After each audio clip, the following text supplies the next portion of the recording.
And sometimes you guys reach out to me with requests to cover stories, and I always write them down but don't always get the chance to fit them into an episode.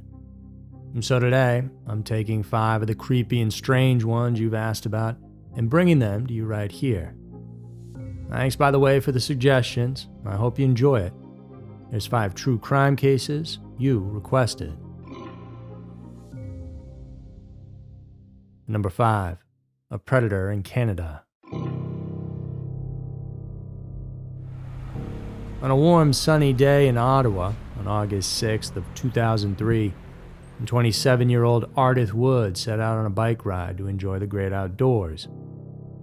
She was a student working hard to get her doctorate, so some time outside would be a nice change of pace. There were a lot of other people out that day, and when Ardith didn't return home, it was a bit concerning. She certainly wasn't the type of lady who would run off to somewhere without notice. She had far too much going on for her and was dedicated to her studies. And the only thing that made sense was that something bad must have happened. An accident perhaps, or maybe she ran into the wrong person. But could someone really have harmed her without having been seen with all the other bikers, joggers, and others out on Rockcliffe Parkway that day? Well, it appears so.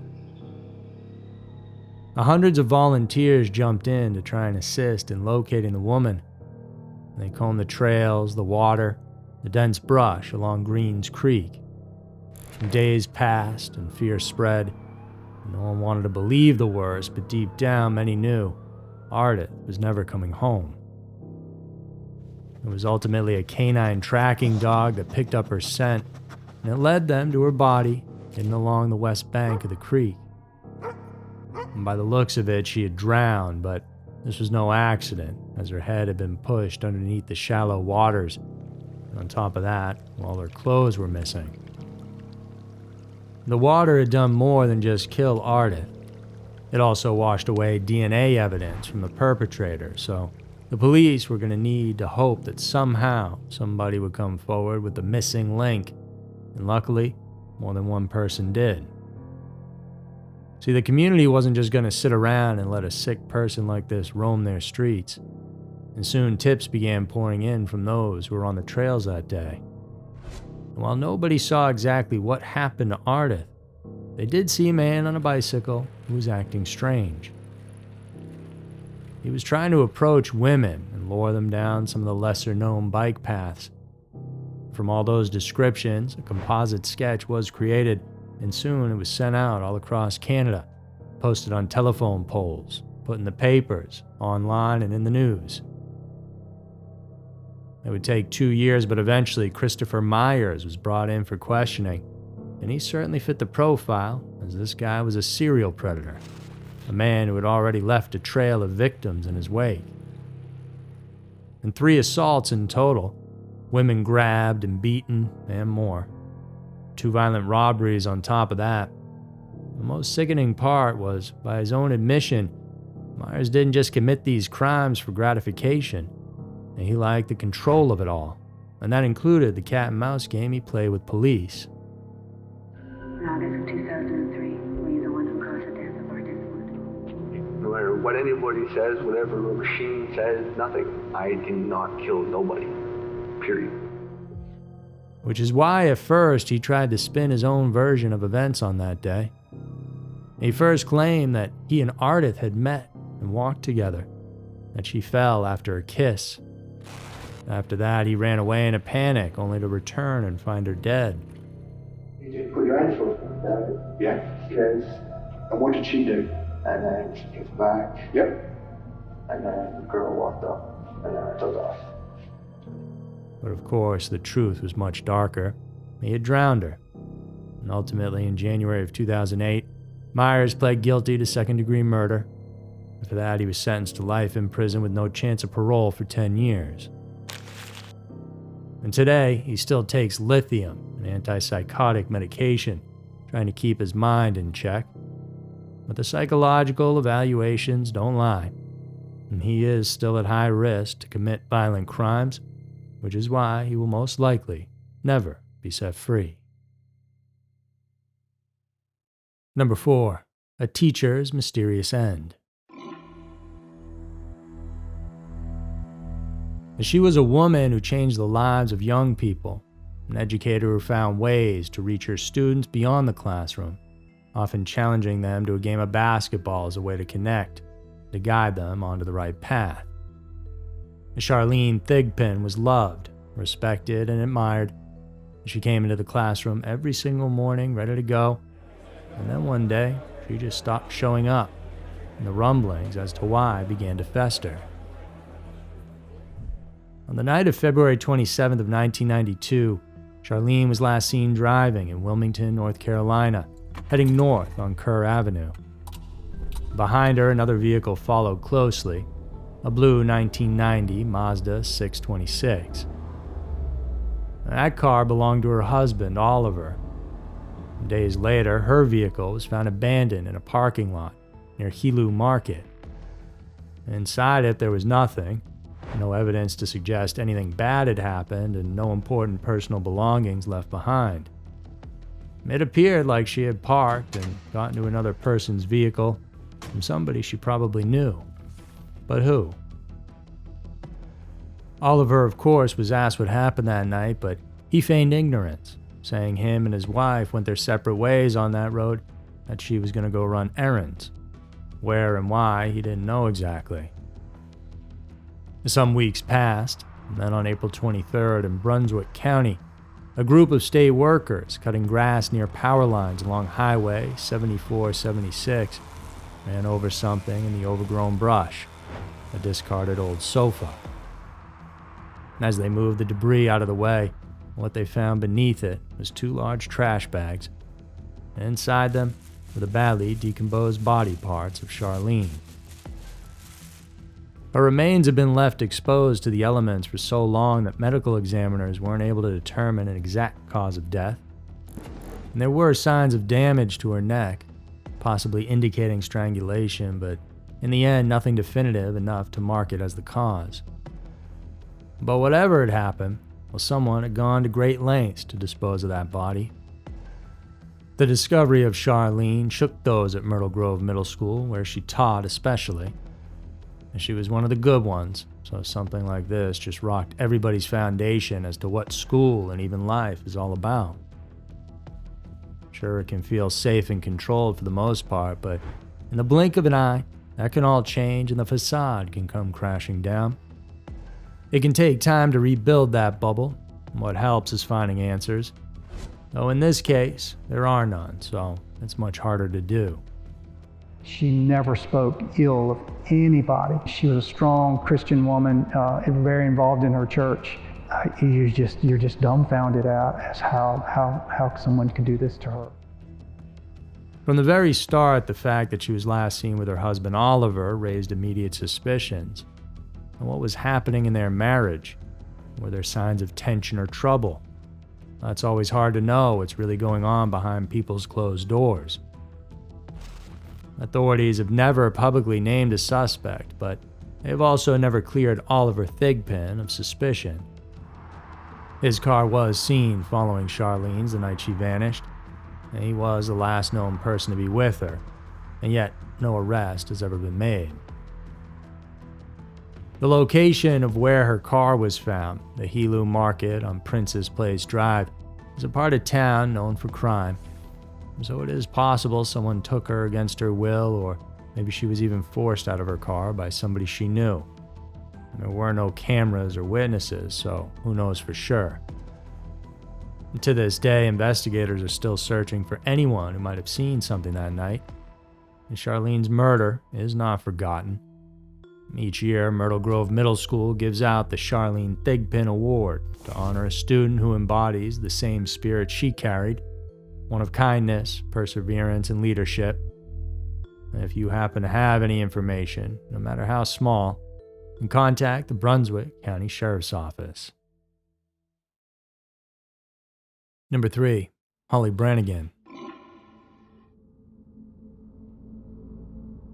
On March 28, 1979, in Bethlehem, Pennsylvania, 17-year-old Holly Branagan was inside her family's home, talking with a friend on the telephone. There was a knock at her door, so she said she'd call back and hung up the phone. That was the last time anyone would speak with a high school senior ever again. More than 11 hours later, Holly's younger brother Sean made a horrifying discovery.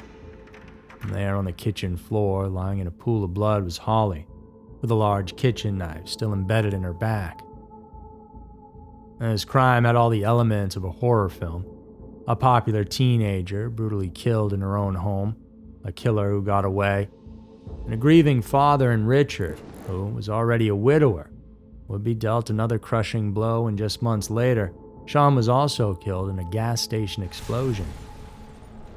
And 2 children gone, a family wiped out, and a case that would go ice cold. Yet for over 40 years, Holly's case has been anything but forgotten. The internet has given new life into the mystery as armchair detectives dissect all the details, and true crime forums have lit up with theories. And so much so that even today, police are still receiving tips in the case. But from the very beginning, mistakes were made. When Holly's body was found, officers flooded the scene, some of whom had no business even being there. And after all, in a quiet town like Bethlehem, things like this didn't happen very often. And so, traffic officers, detectives, even the coroner descended upon the scene. Most of them didn't wear gloves, and pretty quickly, evidence was moved, chairs repositioned, objects picked up and placed back down. It wasn't intentional by any means, but it was dumb. And back then, DNA analysis was non-existent. The investigative process typically relied on blood typing, fingerprints, and good old-fashioned interviews.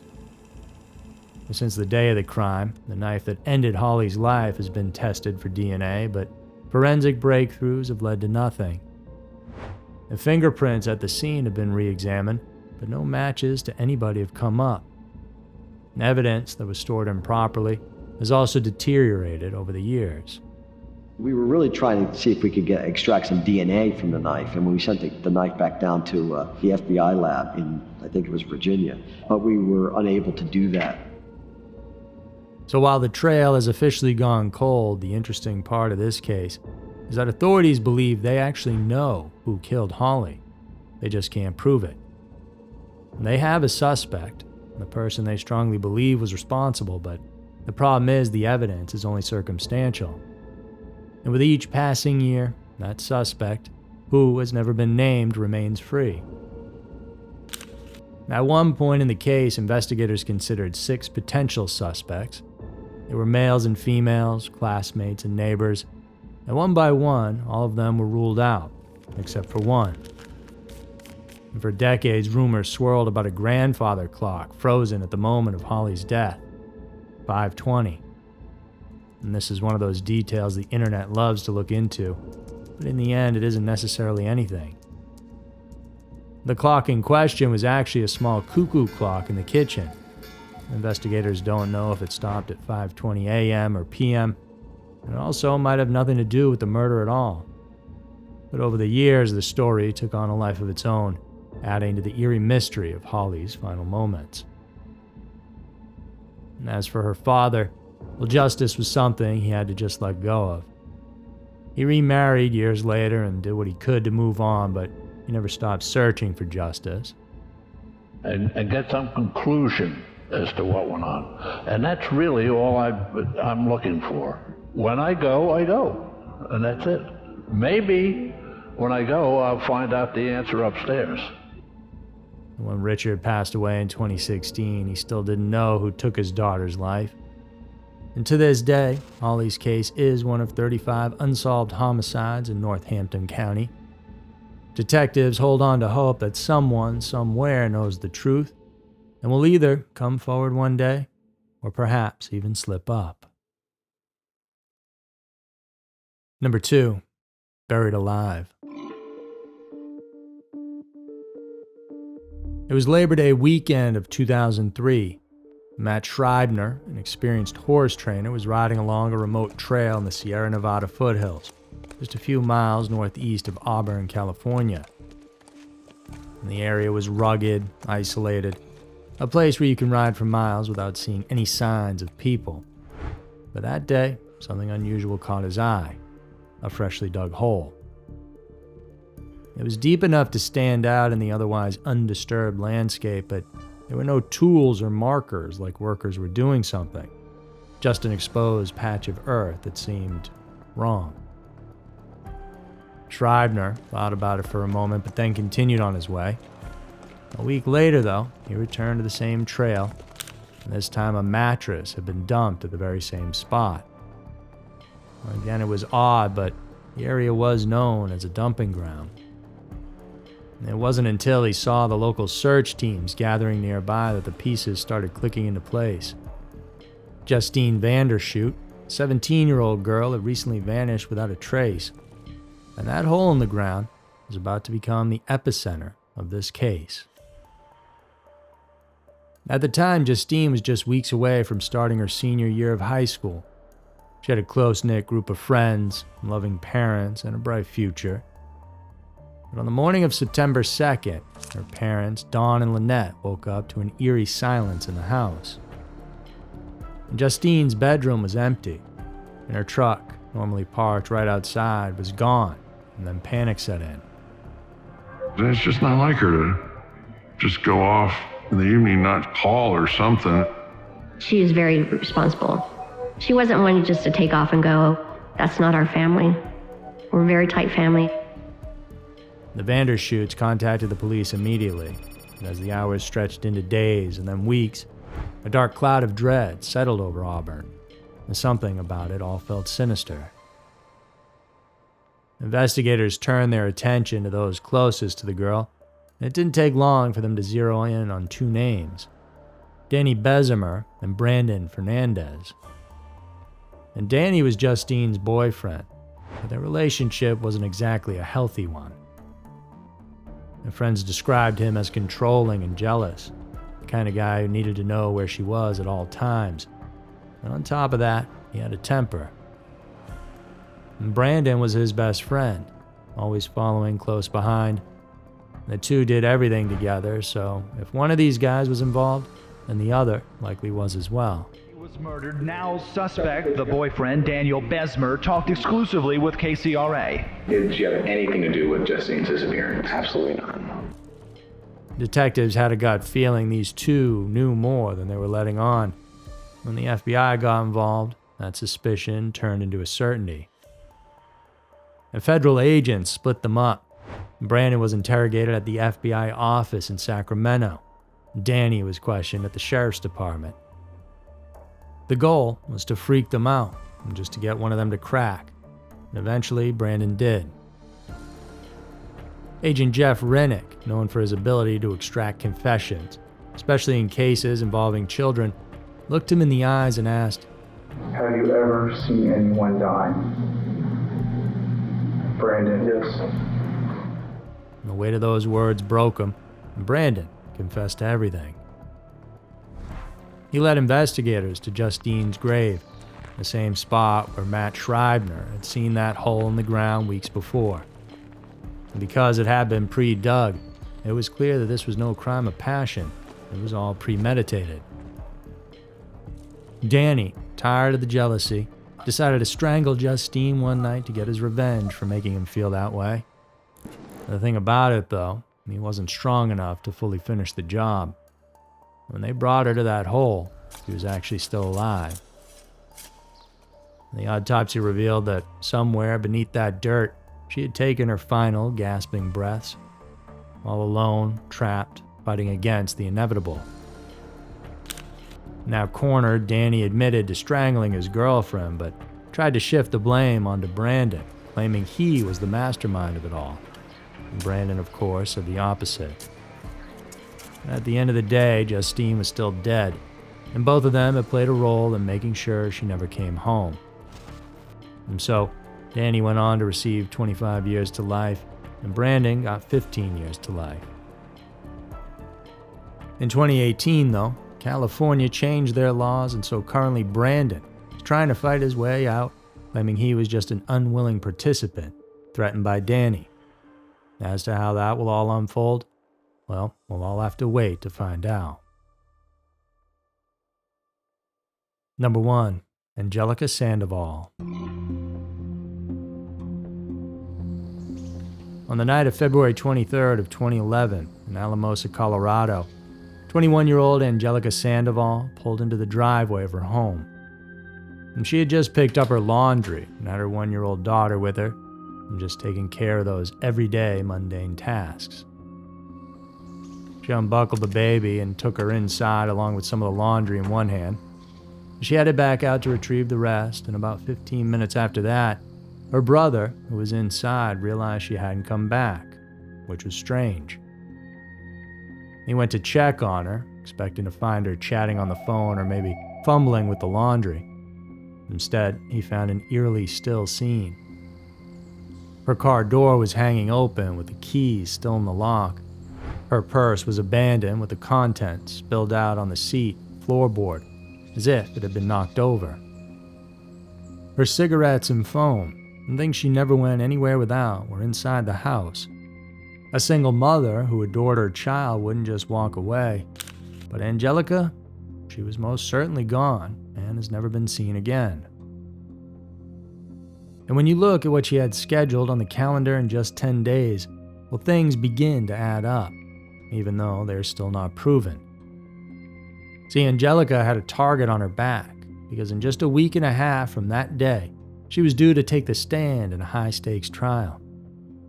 She was going to testify against Jose Luis Meraz, a man she knew, a man whose voice and tattoos she recognized when he broke into her home wearing a mask just months earlier.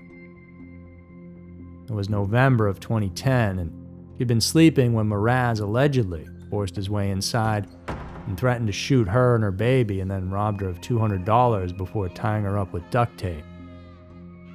And he was arrested. Angelica was the only person who could bring him to justice. And without her testimony against him, Meraz could get away with the charges of kidnapping, robbery, and cruelty to a child. So when she vanished, the case against him conveniently crumbled. And just like that, the charges were all dropped. Meraz, though, still in jail on other assault charges, was denied any involvement in Angelica's disappearance because he was in jail. Without direct evidence tying him to the crime, there was nothing investigators could do.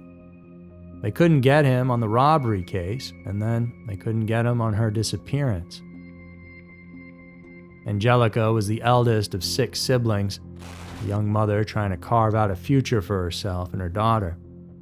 She worked as a waitress, balancing life's struggles like so many before her, and yet in the span of just minutes, her story became another small-town mystery. Yes, my niece is Angelica Sandoval.